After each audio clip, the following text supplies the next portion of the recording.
नमस्कार मु वंदिता। आज पवित्र रामनवमी एवं महाप्रभु मर्यादा पुरुषोत्तम प्रभु श्रीरामंकर दर्शन पाई भक्त आज व्याकुल।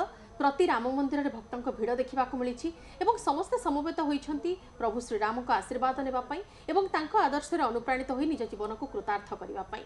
यही क्रम आज अयोध्या राम मंदिर में प्रभुंकर सूर्य तिलक होईछि। सूर्य तिलकर महात्म्य कौन एवं आज दिन केते गुरुत्व रोचे, वर्तमान समय रामंकर विषय प्रासंगिकता केते रोचे, रामंकर आनुगत्य केते रोचे, लोकों भीतर आनुगत्य केते मात्रा देखा मिलूँ।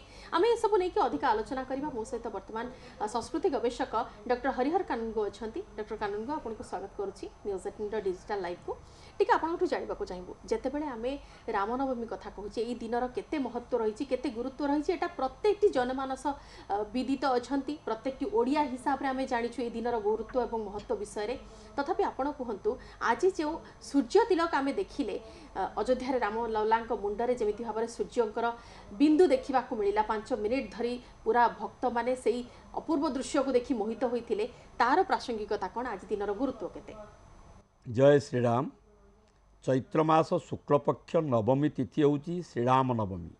आज दिन में मर्यादा पुरुषोत्तम श्रीरामचंद्र अयोध्या आपणकर दशरथ नंदन भाव में कौशल्यानंदन भाव में आविर्भूत होते एवं पुत्रेष्टि यज्ञ करी जो चरुअन्न सेवन कहतु बा पायस सेवन कहतु एवं जो तीन राणी कौशल्या, कैकेयी, सुमित्रा, ये तीन राणी गर्भरू मर्यादा पुरुषोत्तम श्रीराम एवं लक्ष्मण, शत्रुघ्न एवं कैकेयी गर्भरू भरत, ये 4 भाई जन्म होते एवं ये जो सूर्य तिलक कथा आज कहले जो सूर्यंकर उदय हुए से मथारे सूर्यंकर प्रथम किरण पड़ुची बा पड़वा जाऊँगी, यही सूचना आज देइचंदी आपनकर अयोध्या राम मंदिर भितर।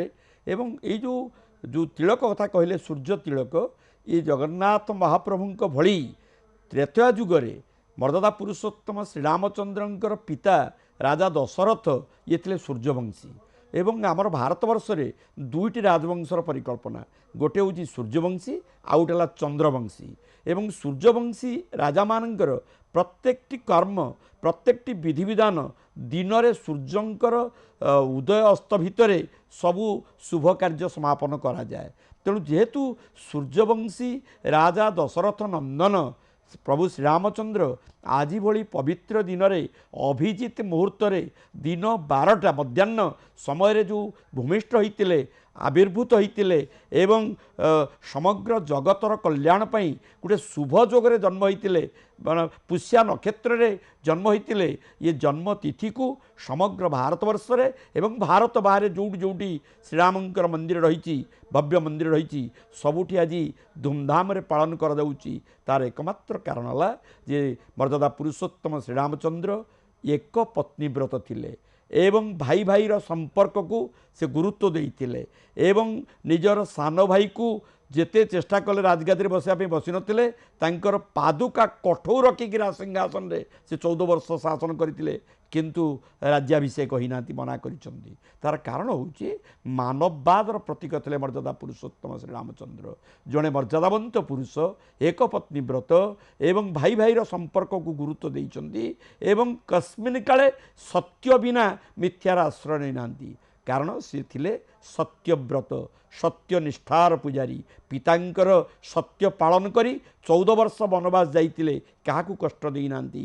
मंथरा कथारे भरतंकर माता कैकेयी जो भली भाव में राजा दशरथ को प्रलुब्ध करी प्रभावित करी राजा माने ज्येष्ठ पुत्र को जो वनवास पठेले से दशरथ नंदन श्रीराम प्रतिवाद करना कि ताकू खराब दृष्टि देखी ना कि निजर प्रतिक्रिया प्रकाश करना। कारण जहाँ घटुची सेटा घटिबो, जोड़ा घटवा अच्छी ताहा निश्चित घटिबो। कारण ता परदिन से राजा होते किंतु कहीं 14 वर्ष वनवास गले। ये हूँ कपाल लिखन के करवान, जहाँ कपाल लिखाई ता अवश्य घटिबो। तेणु आमर जो 4टी जुगर परिकल्पना सत्य, त्रेतया, द्वापर, कली, सत्य जुगरे नृसिंहनाथ, त्रेतया जुगरे रामचंद्र रघुनाथ, द्वापर जुगरे कृष्ण गोपीनाथ, कली जुगरे जगन्नाथ, ये 4टी रूपर जो वर्णना कर आमर जो 10 अवतार परिकल्पना कर मत्स्य, कूर्म, बराह, नृसिंह, वामन, परशुराम, राम बलराम बुद्ध कल्कि सप्तम अवतार होची मर्यादा पुरुषोत्तम श्रीरामचंद्र अवतार। तेणु भगवान विष्णु बा भगवान जगन्नाथ जुगे जुगे यही अवतार नहींकरी राक्षस मान को निपात करिसंदी, अधर्म अनीति अन्याय को निपात करने जुगे जुगे अवतार नहीं। तेणु राक्षस रावण जे कि स्वर्ग मर्त्य पातल त्रिभुवन विजय होकर समग्र राक्षस कूल को अहंकार रे जो निजर क्षमता प्रतिपत्ति को जाहिर करथिला ताकू विनाश करिसंदी मर्यादा पुरुषोत्तम श्रीरामचंद्र। किछि बानर बा मर्कट मान को नहीं साथी रे थिले तांकर धर्मपत्नी सीता ठाकुराणी एवं अनुज लक्ष्मण जे 14 वर्ष पंड से न खाई न पी रही फलाहार कर रही अनाहार रही। तेणु से भली लोक माने निजर आधिपत्य निजर धर्म निजर नीति निजर निष्ठा को परिप्रकाश करिसें। आमर गोटे ओडिया कथा अच्छी नीति नियम निष्ठा ये तीन करे प्रतिष्ठा। तेणु सूर्यवंशी राजा दशरथंकर ज्येष्ठ पुत्र मर्यादा पुरुषोत्तम श्रीरामचंद्र ये भली भाव कर्म करिसंदी। 14 वर्ष वनवास गले भी तांको विभिन्न गुहक मिशिचंदी एवं सबरी आसी पहुँचंदी।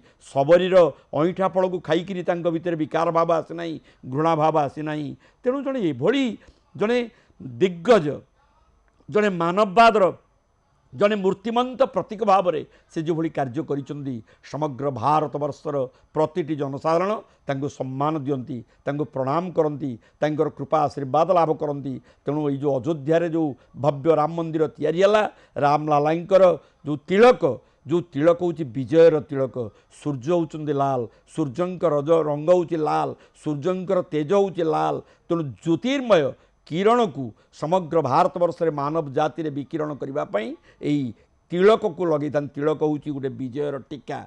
जितेबाला कौन युद्ध क्षेत्र को राजा महाराज जाऊे सुसज्जित वीरवेश सजई दिहला एवं तिलक लगे दिहला। ये तिलक हूँ रामलालांकर सूर्य तिलक एवं ज्योतिर प्रतीक एवं समग्र चिंता चेतना को उद्भासित करुला ज्योति तिलक। एवं ये को प्रकार रामानंदी चिता आपड़ देखिए जो माने रामंकर भक्त सेमानंकर चिता हूँ रामानंदी चिता। अर्थात नासाग्र पाखु केशाग्र पर्यंत जो तिलक लगेकरी रामानंदी संप्रदायर रामानुज संप्रदायर जो भक्त माने मर्यादा पुरुषोत्तम श्रीरामचंद्र को भक्ति करती से तिलक आज धारण करिसंदी। आज भली पवित्र दिन रे जन्म जयंती रे जेमती आपणकर नृसिंह जयंती पालन कर जाउची, द्वापर जुगर भगवान श्रीकृष्णंकर जयंती पालन कर जाउची, सेमती त्रेतया जुगरे मर्यादा पुरुषोत्तमंकर जयंती जन्म जयंती आज समग्र भारत वर्ष रे भारत बाहर बड़ धूमधाम रे पालन कर जाउची। एवं ये पालन पचरे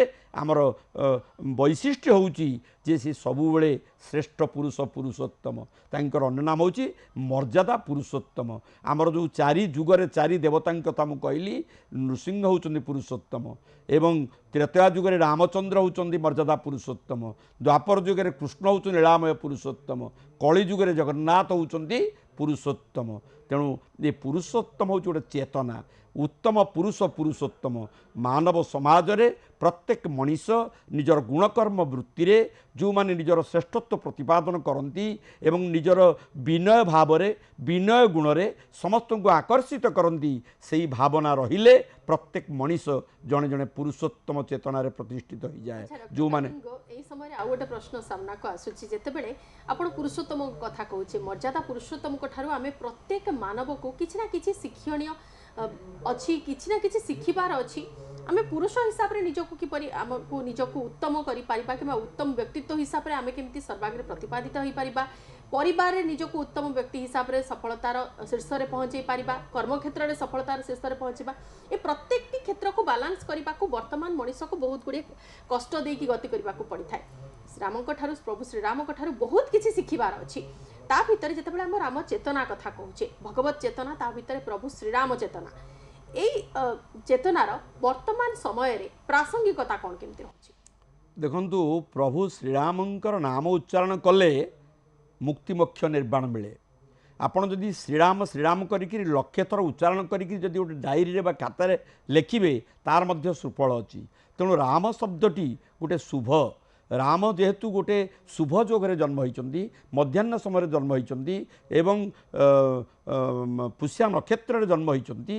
तेणु शुभ जोगरे जन्म होइतिबा लोक देवतार आसन रे प्रतिष्ठित होइगला परे निजर अंतर्मुखी चेतना विकसित हो जाए। अर्थात जदि प्रत्येक मनीष निजर अंतरात्मा को शुद्धपूत पवित्र कर दिए, मन भितर विकार आसब ना, अहंकार आसब ना, अर्थ क्षमता प्रतिपत्ति प्रति लोभ आसब ना, समस्त को भल पाइब, भल पाइबाटा तार गोटे सहजात प्रवृत्ति होगा दरकार। से मनीष आपे आपे चेतन पुरुषोत्तम स्तर को चली जाए। से आप देखिए गीतार श्रीमद भगवत गीतार भगवान श्रीकृष्ण सखा अर्जुन को से पुरुषोत्तम चेतना कथा कहते। तेणु प्रत्येक मनीष से भावनार जन्म होती। से भागवत कहला मनुष्य देहे दिव्य ज्ञान देखी संतोष भगवान। प्रत्येक मनीष जड़े जड़े देवता। आज कलिजुगे कलिहत मानव निजर चेतना भूलुची, निजर गुणकर्म वृत्ति को भूली जाऊँगी। कौन करवा उचित कौन न करवा उचित ये ज्ञान मनीष भितर रोनी। आज परिवार भितर अशांति असंतोष रोची, स्वामी स्त्री भितर पड़ुनी, माँ झील भितर पड़ुनी, भाई भौणी भितर पड़ुनी, अहंकार राजत्व करुच्ची, शर्त स्वार्थ अर्थ आज माने प्रमुख भूमिका निर्वाह करुच्ची। फल परिवार आज ध्वंस हो जाऊँगी। तेणु आज पवित्र रामनवमी अवसर में जो मैंने मर्यादा पुरुषोत्तम श्रीरामचंद्र को श्रद्धा भक्ति विश्वास देवता भाव में ग्रहण कर भितर आध्यात्मिक चेतनार उत्तरण घटू, से भितर धर्म भाव जाग्रत हो। मोर विचार में जहाँ धर्म ताहा ही सत्य, जहाँ सत्य ताही हूँ पुरुषोत्तम चेतना।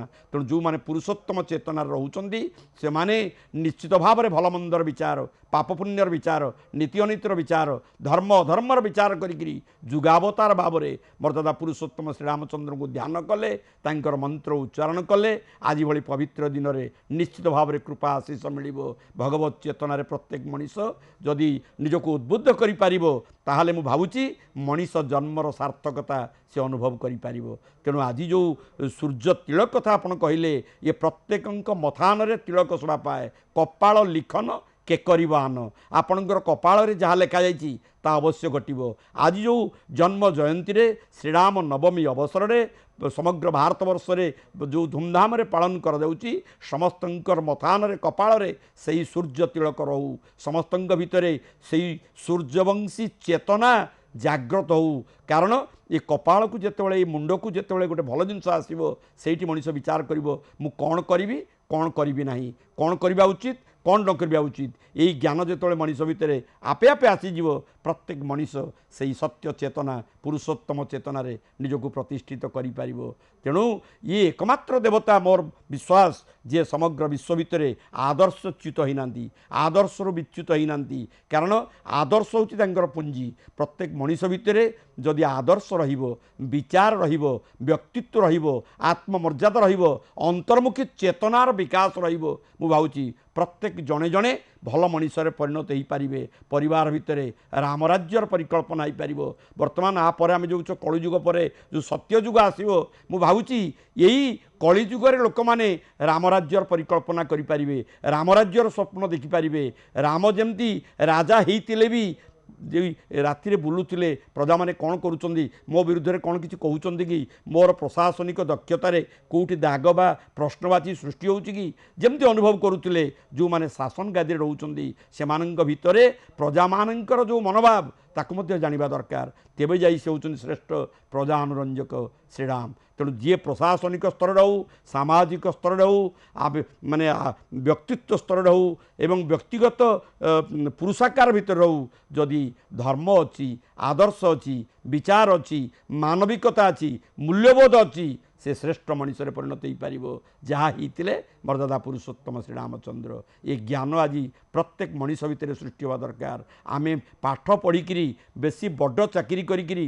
पैसा रोजगार करी आमे अहंकार पुंजीभूत क्षेत्र भितर रोचु। जो माने अहंकार शून्य होइजिबे, जो माने निरहंकार होइजिबे से माने सबु जिनिस को ग्रहण करि पारिबे। समस्त भितर स्वाभिमान रहिबा दरकार जहाँ थिला मर्यादा पुरुषोत्तम श्रीरामचंद्र पाखे। तेणु आज स्वाभिमान शून्य हो जाउछंदी, मनीष पणिया आज नष्ट हो जाउची, मानविक मूल्यबोध आज संकुचित हो जाउची, मनीष आज विचार शून्य हो जाउची। सेइथिपाई आज चैत्र शुक्ल नवमी तिथि रे जो माने मर्यादा पुरुषोत्तम श्रीरामचंद्र को भक्ति करुचंदी श्रद्धा करुचंदी तांको प्रति विश्वास रही तांकर कृपा आशीष प्रत्येक भारतवर्षर मनीष उपर पड़ू। समस्ते जड़े जड़े श्री मर्यादा पुरुषोत्तम श्रीरामचंद्र भली कर्म करंतु तेबे जाई ये समाज उन्नति घटब ये समाज राम राज्य परिणत हम फल परिवार भितर अशांति असंतोष रही जहाँ आम शास्त्र कही वैकुंठ समान अटे से घर परस्पर स्नेह चाही थाए निरंतर